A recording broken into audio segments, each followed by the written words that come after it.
ఈ దినమున ప్రభువు నీతో సెలవిస్తున్న మాట. మన ప్రభువును ప్రియరక్షకుడైన యేసుక్రీస్తు వారి అతి శ్రేష్టమైన నామంలో మీ అందరికీ నా హృదయపూర్వక వందనములు. ప్రియా సహోదరి సహోదరులారా, అందరూ బాగున్నారు కదా? నిజముగా మనం అందరం కూడా దేవునిలో భద్రపరచబడుతూ, దీవించబడుతూ, ఆశీర్వదించబడుతూ ఉన్నామని నేను నమ్మచ్చు ఉన్నాను. నిజమా?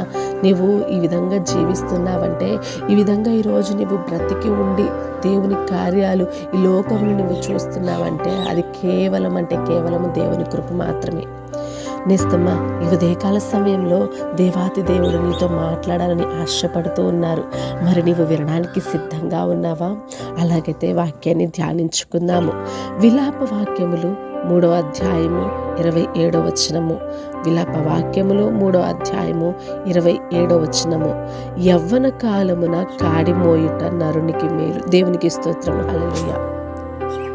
ప్రియా సహోదరి సహోదరులారా, ఇక్కడ వాక్యం తెలియజేస్తుంది, యవ్వన కాలమున కాడిమోయుట నరునికి మేలు. యవ్వన కాలమున కాడిమోయుట అంటే ఏంటో తెలుసా? దేవుని యొక్క పనిలో నిమగ్నమై ఉండుట, దేవుని యొక్క పనిలో నీవు పాల్గొనుట, దేవుని యొక్క పనిలో నీవు ప్రతి ఒక్క విషయంలో కూడా నీవు పాల్గొనడం. నేస్తమా, దేవుని పని చేయడం చాలా అద్భుతమైన, ఆశ్చర్యకరమైన, ఒక దీవెనకరమైన పని. నిజమండి. యవ్వన కాలము, నీవు యవ్వన కాలంలో ఉన్నప్పుడు దేవుని పని చేయడానికి వెనుకాడవద్దు. అది నరునికి మేలని వాక్యం సెలవిస్తుంది. దేవుని కాడి మోయడం నీకు మేలని వాక్యం సెలవిస్తుంది. నీవు ఈ లోకంలో ఉన్న పనులన్నిటిలో నువ్వు నిమగ్నమై ఉండొచ్చు. ఈ లోకమైన పని అన్నిటిలో కూడా నేను అది చేస్తానని నువ్వు అన్నీ చేయొచ్చు. కానీ అవి చెయ్యి. ఈ లోకంలో బ్రతికేయడానికి, ఈ లోకంలో కావలసిన ధనమును సంపాదించుకోవడానికి కొంతవరకు చెయ్యి. కానీ ఎక్కువ పని, ఎక్కువ శ్రద్ధాశక్తులు సమస్తము కూడా దేవుని పనిలో నువ్వు పెట్టు.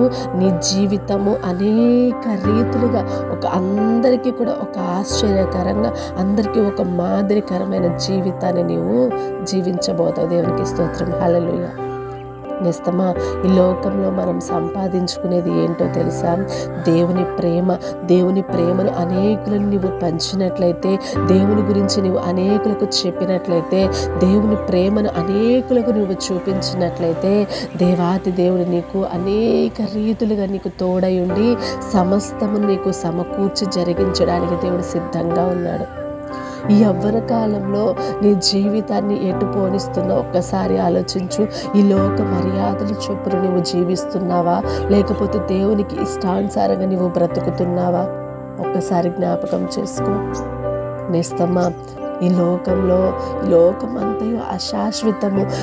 ఈ యవ్వన కాలంలో నీవు దేవునికి నీ యొక్క జీవితాన్ని సమర్పించుకొని యవ్వన కాలంలో దేవుని కోసం ప్రయాసపడినట్లయితే యవ్వన కాలంలో నీ ద్వారా అనేకులు మార్చబడతారు. మన కోసం యవ్వన కాలంలో వారి యొక్క ప్రాణాలు అర్పించిన వారు ఎంతోమంది ఈ లోకంలో జీవించి మన కోసం వెళ్ళిపోయారండి. దేవుని ప్రేమను చూపించి, దేవుని యొక్క ప్రతి ఒక్కటి కూడా, దేవుని పనులు, దేవుని యొక్క మనస్సును ప్రతిదీ బైబిల్లోనే కాదు, ఈ లోకంలో చాలామంది కూడా మన కోసం బ్రతికి జీవించి వెళ్ళిపోయారు. వారిని జ్ఞాపకం చేసుకోలేదా? ఒక్కసారి జ్ఞాపకం చేసుకో. ఈ ఉదయక సమయంలో దేవుడు నీతో ఏమంటున్నారో తెలుసా? నీ యవ్వన కాలాన్ని లోకానికి సమర్పించకు. ఈ యవ్వన కాలాన్ని నువ్వు వృధా చేయకు. దేవుని రాకడ అతి త్వరలో రాబోతుంది. కాబట్టి నీ యవ్వన కాలంలో నీ ప్రయాస చొప్పున నీకు ఎంత ఓపిక ఉందో అంత ఓపికతో నీవు ఉన్న ఆసక్తితో ప్రతిదీ కూడా సమస్తము నీవు ప్రతి ఆసక్తిని కూడా, నీ శ్రమ అంతా కూడా దేవునిలో పెట్టు. అత్యధికంగా దేవుడు నిన్ను వాడుకోబోతున్నాడు. దేవునికి స్తోత్రం. హల్లెలూయా. ఈ మాటలు దేవుడు దీవించి ఆశీర్వదించి మన హృదయంలో ఫలింపచేయును గాక. ఆమేన్. Praise the lord.